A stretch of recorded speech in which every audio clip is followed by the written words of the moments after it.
Hello and welcome to another match preview on Football Talk Podcast. My name's Ozzy and I'm your host for today's show. It's been a long time since we watched some Premier League football and I'm so happy it's back. We're heading into match week 30. Firstly, where's the time gone? Can't believe we're approaching towards the end of the season and more or less crunch time now. And secondly, this is a huge game for Liverpool as we face Brighton at Anfield this Sunday. So let's evaluate both teams' recent performances and who's been in best form. I'll also present the team news and predict the lineups of both teams. Then I'll discuss how both teams will set up tactically and then reveal my predictions. So let's begin with Brighton, the away team. So they've been a mixed bag this season, in my opinion, and in recent times, to be fair. In the last 5 games, they've won twice, they've lost twice, and they've drew once as well. So they've struggled a bit due to injuries, but then again, which team hasn't? Recently, they got knocked out of the Europa League after losing to Roma.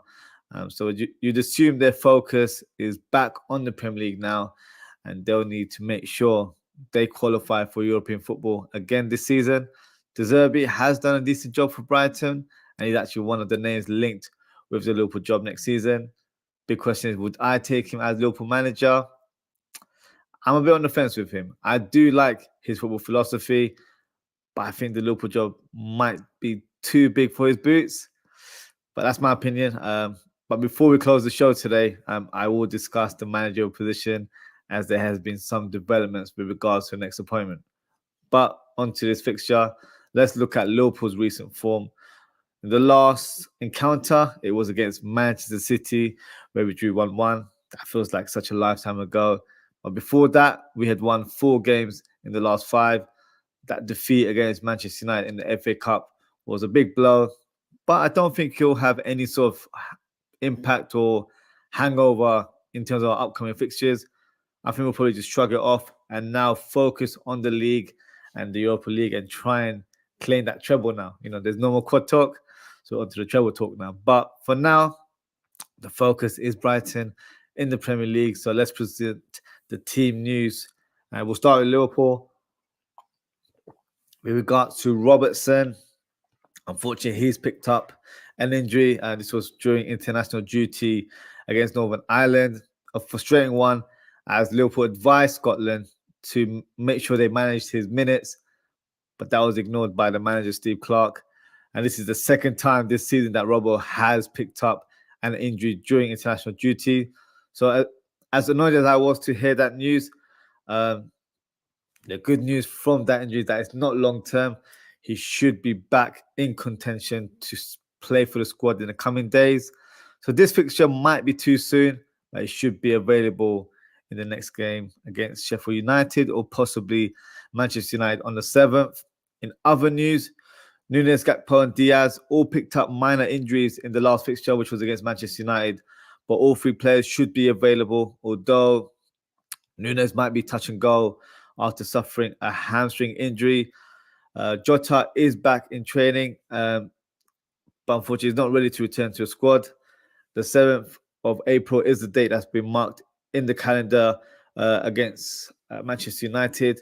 And Curtis Jones looks set to be in the squad after suffering a very terrible shin injury. But will he start in this game? I'm a little bit unsure on that one. In terms of Alisson, he's still unavailable. Trent is back in training, but still a couple of weeks away from returning to the lineup. And we've got the likes of Thiago, Bajtic, Doak, and Matip out for the foreseeable future. In terms of Brighton, Milner and João Pedro are back in contention to start the game, but Mitoma and Sulimarsh are still out with injuries. So what we'll do is we'll predict the lineups. So I'll start with the away team first. We'll start with Brighton, and then we can discuss in more detail. So traditionally, they play a 4-2-3-1 formation. So I think we'll go ahead and set that up as a team that will face against Liverpool. A bit of a tricky one to predict Brighton teams because OZZWRLD loves to rotate his squad. So it'll be a difficult one, but we'll try our best for today's show. In terms of the goalkeeper, it's always a flip of a coin between Steele and Verbruggen. I'm going to go with Verbruggen. I believe he's played against us in the earlier fixture, and I think stylistically he suits Brighton against us because he's a sweeper keeper, good on the ball in terms of his distribution. And, we are expected to have most of the possession, so you'd want your goalkeeper to be an extra outfield player in the sense that he can get the ball from deep and ping balls around the pitch. So I think he will be utilized for that position. In terms of left back, you've got Estupinen, who is back from injury, so he'll be there. And then you've got at right back, I think it'll be Veltman. He's played consecutive games and is a solid player for Brighton. Defensively really good and can contribute from an attacking point of view as well. In terms of their centre-back pairing, it will be Van Heck, who's played in recent games. If he's there, maybe I spelled his name incorrectly. It's Van Heck. There we go. And alongside him will be Dunk, who I believe was selected for the England squad. So that's the back four for Brighton. Now, in terms of apologies, this is the wrong, it's the wrong team altogether. Brighton 11. So they're not playing a 4-4-3 like us. They're playing a 4-2-3-1. So in terms of the double pivot, it'll be interesting to see who starts for this team because you have Baliba, who was a player that they signed from Lille. He could possibly feature as he was in the game against Nottingham Forest. But I think with James Milner back from injury, I think they might make a place for him in the team and use his experience, especially against his former side. So I think Milner might start in midfield alongside Pascal Gross. So I think that would be the double pivot. And then in terms of the advanced three, they don't have too many options. I was debating between Moda and then Cisco. I think it might be Moda, who started the last game. And then on the left, it will be Ansu Fati, who's had a decent season. I would have expected a bit more from him, considering how impactful he was at Barcelona. A player that was set to be the next big thing. Unfortunately, due to injuries, hasn't quite lived up to it. And I think even for Brighton, he's had a couple of few niggles here as well. So yeah, hasn't really fired all cylinders in my opinion, but still an attacking threat against Liverpool. And then on the right-hand side, it's going to be Adingra, who has been fantastic for Brighton. I think he's probably one of the standout players, young players definitely this season. He was certainly missed when he went to AFCON for Ivory Coast. Obviously, he came with the victory there, so it was all worthwhile for him. But yeah, very attack-minded player, very fast, raw speed, great shooting ability, can shoot his left and right foot. So yeah, in terms of the danger men, I'm definitely looking at Adingra. I'm looking at Ansu Fati as well. I think they're really going to cause us havoc, especially Adingra, because he's very unpredictable with his dribbling, and he can attack from the byline, but he can also cut inside and be a menace as well. So that's the one player I'm definitely going to pinpoint and say we've got to make sure he doesn't have any influence in the team. And up top is between Ferguson and João Pedro. I think Ferguson will get the nod, and then you'll probably have João Pedro coming on later in the game as an impact sub. So this is my lineup for Brighton. Drop a comment, let me know what you guys think. Is this a team that you would expect to start against Liverpool? I think some people might have a different opinion here, but that's the team that I feel like we'll expect to see. Just got a few comments here. So Daz, big up Daz, thank you for your comment. Any news on any of the injured players? So I mentioned earlier on, Daz, not too much in terms of developments, unfortunately. So I believe Jota is back in training, but I think it's too soon for him to start in this one. Curtis Jones might be in the squad, but I doubt he starts this one. It'll be too soon for him considering the injury that he's just suffered. And then Alisson, no sort of date in terms of when he'll return. We were told that after international break, we were expecting to see him at least start training again. That hasn't been the case from what I believe, and Trent has started training. So no, a lot of them aren't quite ready yet. I think the benchmark is that United game on the 7th, so just over a week away. So that would be the game that I feel like a lot of these players will return or will be close to contention returning. So yeah, fingers crossed. We need to try and get as many players back in the squad. Right now, it's a bit tricky to field a strong team, but we've still got the numbers to do some damage. And I just got a comment here from Andy, who says, damn, Andy Robson is playing for Scotland, is injured again. Yeah, it's such a shame, Andy. Yeah, I don't think he was supposed to play many minutes against. It was the first game was Netherlands and then Northern Ireland. I think he was supposed to play a bit part in both games, but those instructions were ignored and kind of went out the window. And yeah, it's the second time he's picked up an injury. The first injury was in international duty earlier on this year. I think it was around November.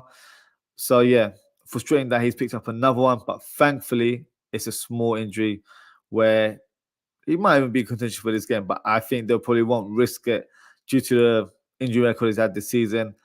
So he might be expected to start next week against Sheffield United or possibly Manchester United next weekend. So yeah, thankfully it's not a huge injury.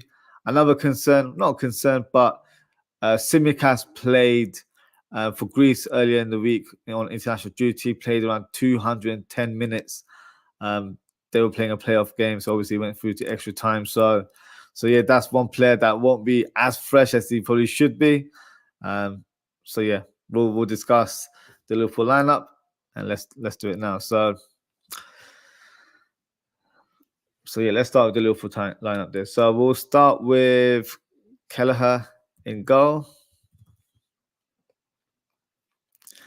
And then I think Bradley will definitely start in this game. I know he played on international duty. I think he scored a good goal, actually, hitting top bins there. So are playing good form. I'm going to go with Joe Gomez on the left. As we just spoke, Robertson is out with an injury, and Tsimikas for me might be a bit fatigued playing a lot of minutes during the week for Greece. So I think Joe Gomez will get a nod at left back. And in defense, it's going to be Van Dijk for me. And then we've got Konate. For me, he will be starting in this game. Endo, from what I know, is back in training, back in the squad, so he will be starting this game. I'm going with McAllister, left side of midfield, and I'm going to go with Szoboszlai as well. Obviously, a lot of these players have probably been flying around from all over the world, so their minutes will probably be managed. They might not play the full 90, but I'd probably say we need to field the strongest lineup that we can and then take it from there. Mohamed Salah, for me, starts on the right wing. Left wing goes to Diaz. I would start with Nunes, but due to his injury being a hamstring injury, I wouldn't risk it in this game. So I'm going to go with Gakpo, who for me has been in disappointing form, to be brutally honest. Needs to pick up. I think he did well for Netherlands. I know for one of the games against Scotland, I believe he got a couple of assists. So, a player that's not really lacking confidence, I guess, for when he's on international duty, just needs to replicate in a Liverpool shirt. So, fingers crossed he can bring that form back into the Reds this weekend, and hopefully, yeah, we're in good position to get the win there. So yeah, so that's my lineup. Let me know what you guys think. Would you switch any players around, or maybe I'm missing someone in this lineup? Drop a comment and let me know. Just got a couple of comments here from Daz. He said, is it Days he's out for Aussie? For Robertson, yeah, it's Days apparently. So that's why you can't completely rule him out for not being even in the squad in this game against Brighton. But yeah, I would very highly doubt that he starts in this fixture. But yes, it's only precaution. He's only out for a few days. So I'm expecting him to start in the next fixture. And Daz's lineup is Kelleher, Bradley, Ubu, Van Dijk, Gomez, Endo, Maka, Dom, Salah, Nunes, Diaz. So pretty much the same. You're just gone for Nunes up top. I would go Nunes up top, but I just think maybe due to that hamstring injury, I'd probably have him on as an impact sub for this fixture and then have him rested midweek, and then we can go again against Manchester United. Daz asks, what's the game on Wednesday? I believe it's Sheffield United. I can double check just to be on the safe side, but from what I remember, it was Sheffield United. Yep, Sheffield United is Thursday night, 7:30 p.m. I believe it's on Amazon Prime as well. So yeah, one to watch. A lot of squad rotation. It's at home as well. It's at Anfield, but then the big game will be on Sunday against Manchester United at Old Trafford. So a repeat of the FA Cup fixture, but hopefully it's not a repeat in terms of the outcome. So yeah, so that's my lineup. And in terms of my score prediction, I'm going for a home win. I think we'll be in good form for this one. It's not a midday kickoff, which is good news. It gives the guys an extra day of training as we're playing on Sunday. So for me, I think it'll be a 3-0 victory to the Reds. And in terms of the goal scorers, I'm predicting Mohamed Salah, Dominic Szoboszlai, and Luis Diaz to score for us. So that's my match preview of Liverpool versus Brighton. But before we close the show, there's something we need to address very briefly. Before I went live, Paul Joyce dropped a bomb on Twitter. So let's talk about it. So let me share the screen and then we can talk about it in a little bit of detail. So here we go. So this is the breaking news.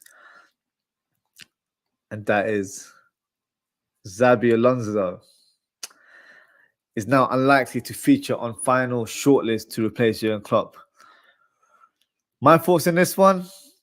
Firstly, the statement says unlikely. So let's not go all to, gun blazing in terms of thinking that he's out of the picture completely. I think because Michael Edwards, apologies, has been reinstated as an FSG employee. He's director of football, or CEO of football, isn't he? So as he's back at the club now, I think he's evaluating potential candidates for that next managerial position. Alonso is definitely one that would be considered, but we all know how Michael Edwards conducts his sort of business or his day-to-day role. It's all about data statistics and analytics. So for him, he's measuring different metrics to identify that next Liverpool manager. At this stage, maybe Alonso isn't the one, or maybe we've had talks with Alonso and he's given the indication that he might want to stay at Bayer Leverkusen to further his career there. I don't think he's in the running for the Bayern Munich role. I don't think that appeals to him, despite what you're hearing from German reporters. So for me, it might be just an indication that he wants to stay at the club, which I guess is fair play to an extent. But from a selfish point of view, it's a disappointment. This is the guy that I wanted. He was, for me, the undisputed choice to be the next manager.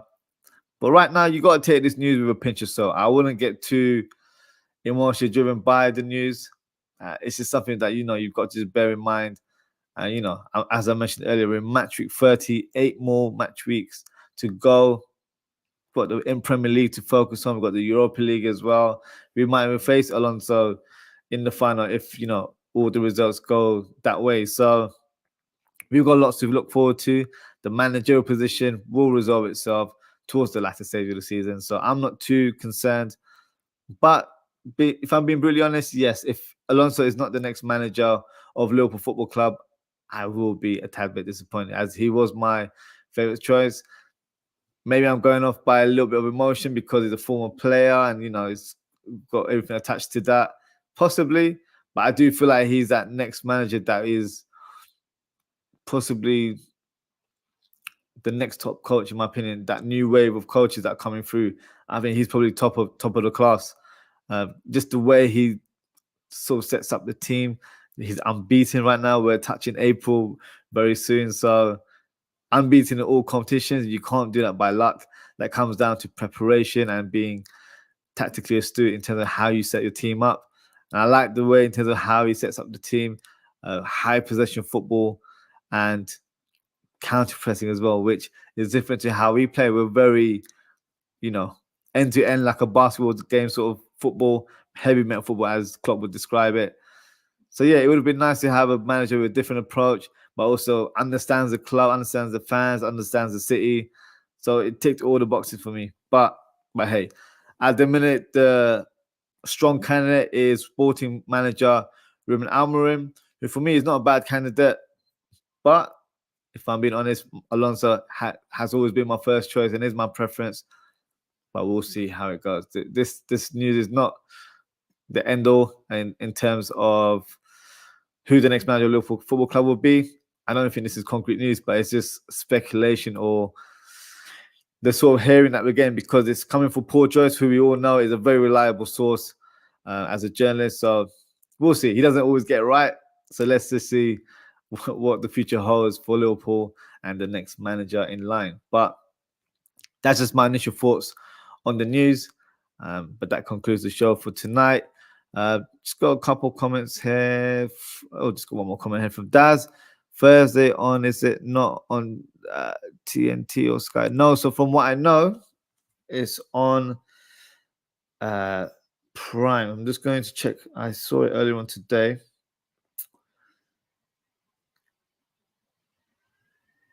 Let's have a look. No, it's on TNT. Apologies. So it's not on Amazon Prime. It's on TNT Sports. So all the fixtures. So this will be match week 31. So all these fixtures will be on TNT Sports. So the Liverpool one is on TNT Sports. It's at 7:30 on the same day. It was actually Chelsea versus Manchester United as well. So big game there in terms of match week 31. And also, just before we wrap up, there's another big game taking place in match week 30, and that is Man City versus Arsenal. So that game will be taking place straight after our game. I think it's safe to say we all are hoping for a draw, as it will reduce the gap. But for me, as long as we concentrate on ourselves and as long as we get the wins, we need to kind of control our own destiny, because we're not in control, unfortunately. We're second, joint points with Arsenal, are first, but they've got a slight edge in terms of that goal difference. So for me, we need to focus on getting our wins, and then we'll take it from there, see how it goes. So 8 games to be played. Points will be dropped. I don't think everyone's going to get all the points. On paper, you'd assume they would, but I think there's still a lot to play for, and there's no certainty in terms of who's going to win or how the season will end. But that's why we love the game. That's why we're all invested in how the title race is going, and that will continue until the end. So that's a wrap up for today, guys. So thank you to everyone for tuning in. Thank you to Daz and Andy.